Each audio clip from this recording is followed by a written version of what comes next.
Welcome to Mountain Strong. Today we are at Johns Park. Johns Park is one of many small neighborhood parks that are sprinkled all over the city of Anchorage. This particular park is on the south side of the city, and there's really not a lot to it, but one of the things that I hope to showcase on this show is that you don't have to go somewhere just really special in order to enjoy something special. You can enjoy God's creation in the midst of a neighborhood. And so really this is a strip of land that has been set aside as a park. You've got houses over there, you've got houses over there, but at the same time it looks pretty nice, doesn't it? So today we are going to be having a look at Psalm 11. Psalm 11, let's go ahead and read that together. It says, "In the Lord I take refuge. How can you say to my soul, flee like a bird to your mountain? For behold, the wicked bend the bow. They have fitted their arrow to the string, to shoot in the dark at the upright in heart. If the foundations are destroyed, what can the righteous do? The Lord is in his holy temple. The Lord's throne is in heaven. His eyes see, his eyelids test the children of men. The Lord tests the righteous, but his soul hates the wicked and the one who loves violence. Let him rain coals on the wicked, fire and sulfur and a scorching wind shall be the portion of their cup. For the Lord is righteous, he loves righteous deeds, the upright shall behold his face."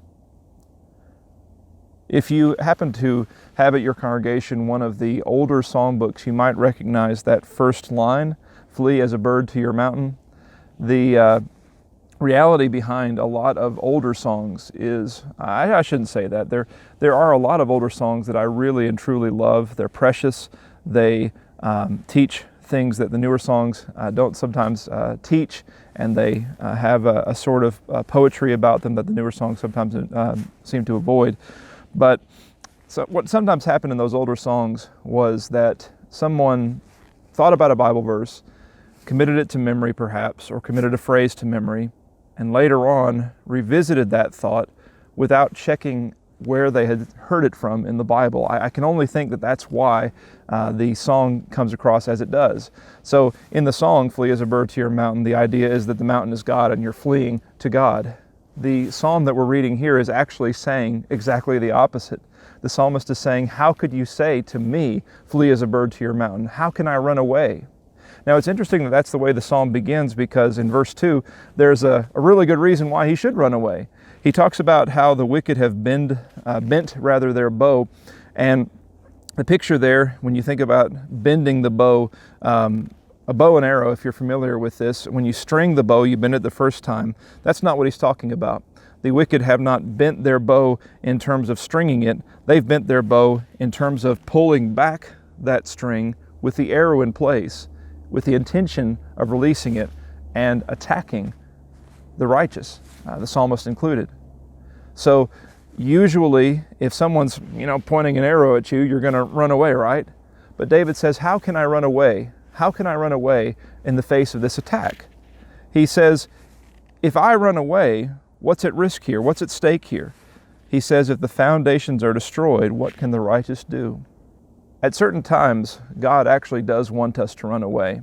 When Paul was instructing young Timothy, he told him to flee fornication or to flee sexual immorality. He told him to flee youthful lust. And so sometimes the right thing to do is to run away from temptation. But when evil is bending back its bow and seeking to attack the foundations, the building blocks of the realities of the faithful, that's not a good time to run away. It's not a good time to run away when people are attacking the sanctity of life, or when people are attacking the reality of a six-day creation, when people are attacking the inspiration of the Bible. These are not good times to run away. If we allow the wicked to pursue their attacks and the foundations are destroyed, what can the righteous do? So don't say, the psalmist says, to me to run away. I have foundations that need to be defended, and I have a realization that my enemies don't have. They think they're attacking me and my foundations, but what they don't realize is that when they attack me and my foundations, they're attacking God's foundations. And that's why he says that the Lord is in his holy temple. Now, I love the way that he says the Lord is in his holy temple, but then notice what he says after that. He says, his eyes see, his eyelids test the children of men. Is the Lord aware of wicked people? Yes, of course, and he's going to talk about that in just a second. But the Lord is also aware of the righteous. And the Lord is looking to the righteous to see what they're going to do when these attacks come. Are they going to run away?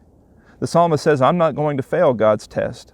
I'm going to stand, and I'm going to stand with God. And so he says in verse 5 that the Lord tests the righteous.